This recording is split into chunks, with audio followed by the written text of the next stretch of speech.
We become what we repeatedly do. Sean Covey. My friends, I love that. Do you want to become a trader? Do you want to become an investor? Do you want to become a chartist, someone who can follow stock charts successfully? Then you repeatedly do it. Day in, day out, 10 to 15 minutes. That is all we ask. And you have to do it daily. Why? To learn the nuances of the markets, of your favorite ETFs, stocks that you track on a daily basis. Stocks are mixed today. S&P is down just barely 0.03%. Nasdaq's up 0.28%. Bonds are up 1.62%. Gold 0.64%. And Bitcoin backing off again 1.23%. So let's start first, as we always do, with the S&P 500. Now, as we look at things, we've closed for Wednesday, and we are not even halfway toward the average. So things have slowed down. Look on this two-day chart as we see things cranking over, slowing down. However, we have, of course, for this week, the high so far, 597.95. That is a higher high, even with less volume than we had in the prior high of 595.54, this 597.95. So things moving in the right direction. Backing off, you can see we had a green candle in the morning and the afternoon, but things backed off a little bit. And again, down just a little to 0.03% down, so really just about flat. Where does that leave us? Yesterday with 80% bullish with an 83% backtest accuracy. We stay in that same area. We are still 80% bullish on the S&P, 83% backtest accuracy, hitting a higher high. Our prediction is that the price may break above 597.08. It's right at 595.93 now. And of course, if it does break that, it should move on toward 602.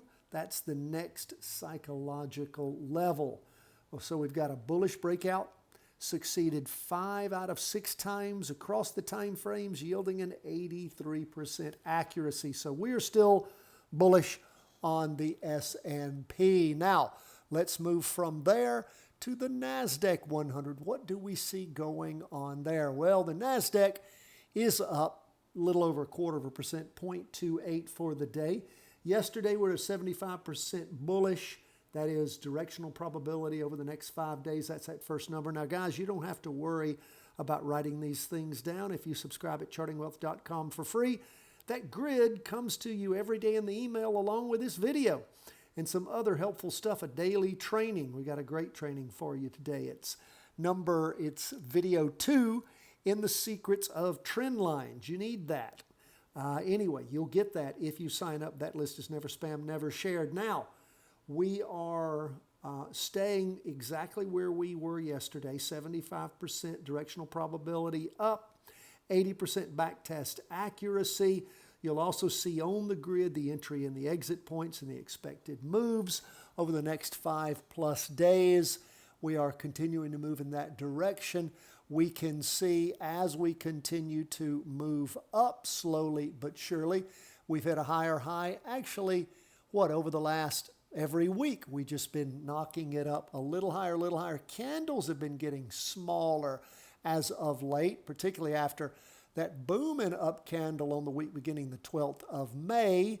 But again, moving in the right direction. We are still bullish on the NASDAQ 100, and we'll stay bullish until the charts change. Now, remember, the thing that I think about all the time when I'm teaching people about what it is we do here is we cannot control the future, but we can tell a lot of where the future is going. Now, there are other events that can occur. Are those called exogenous events? That's not quite the right word, but there are events outside our control.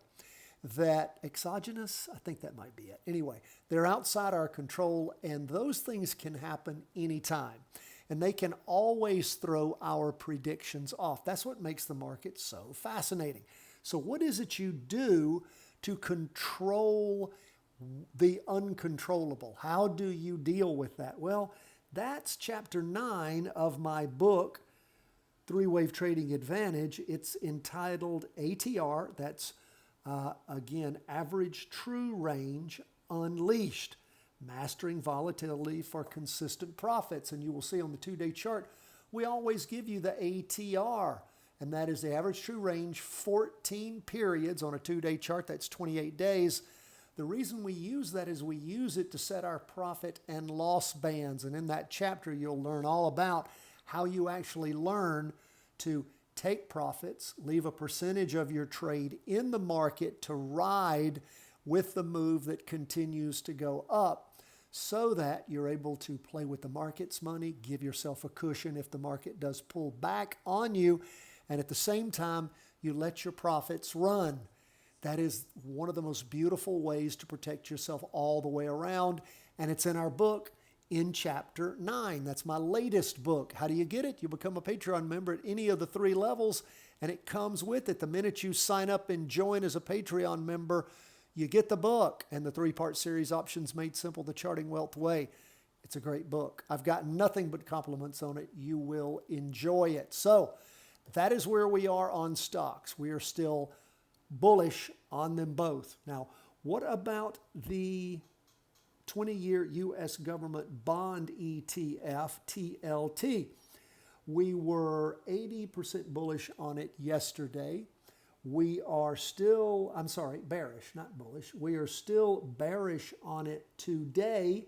Actually, 85% bearish with an 83% backtest accuracy. However, it really cranked up. I've been warning, talking about how are we finding a bottom here?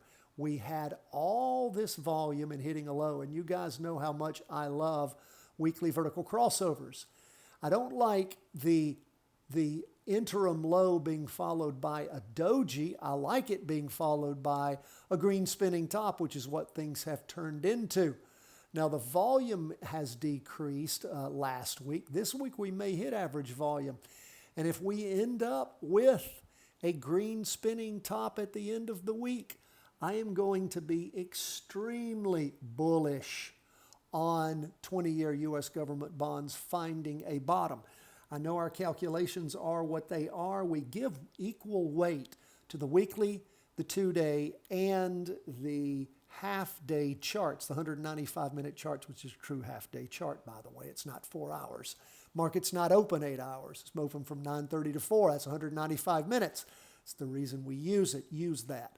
So when we look at where things are, my telltale sign for beautiful weekly vertical crossovers going in any direction, if it's a down move, you want to see a spike in volume. You want to see really nice, wick on the bottom, no wick on the top. And then you want to see, and sometimes you can have what I call a dead week, which is what last week may be. Then you have a green spinning top portending the turn around, sort of like what we saw back here when things cleanly turned around back on the week ending the 13th of January. Then things turned around with a spinning top and took off for many, many weeks. We saw things, again, an interim bottom, but it took a couple of weeks because it wouldn't turn around. It tried turning around and died. That's not a beautiful turnaround there. This is shaping up to potentially be one, so we'll keep our eye on the bonds and see if indeed by the end of the week we disagree with what the mechanical calculations are, and we use our knowledge and our eyes to see if indeed bonds are turning around. That's why I say if you're an engineer and you just use formulas and you don't have the background that you've developed from trading over years and years and using, and I don't like to say your intuition, it's your knowledge base and what you've seen before. You can't just use mathematics. If that were it, it would all just be computer trading. It may be coming to that, but they don't have the intuition yet, and they don't have the ability to step outside the box and see some of the patterns that we see. We rely on the artificial intelligence, on the formula calculations and all those things as much as we can, but we also rely on what? Our own experience. That's where we are on bonds. What about gold? Gold up for the day, 0.64%. Now gold, we're 65% bullish. Yesterday we were 70% bullish. So we've lost a little bit of that bullishness today, 67% back test accuracy. So again, we'll keep our eye on things. I have been a little concerned about gold, but I'm starting to feel better about it. Particularly now, we did have, a bit of a pullback yesterday on Tuesday, and then gold now pumping up again. But as we look at the prior highs, let's see, where were we on Monday for a high in the afternoon? We're at 311, and see, we've not hit that 311 yet. 311.88, let me see, 311.88. Okay, that was on 311.88 on Monday. The high today, 311.88. That's interesting. I'm sorry, I'm looking at the wrong, 311.68. I'm looking at the wrong chart, and 311.72. So yeah, we did hit the higher high on Monday afternoon. Haven't hit that yet. That might be part of the reason that we are getting that lowering of the bullishness.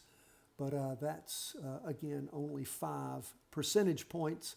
But again, making it more of a coin toss for the continued bullishness on gold. Because you see, we haven't hit anywhere near the high since gold hit that high of 317.63 all the way back on the week beginning the 21st of April. So we will keep an eye, and we don't have a lot of volume here either.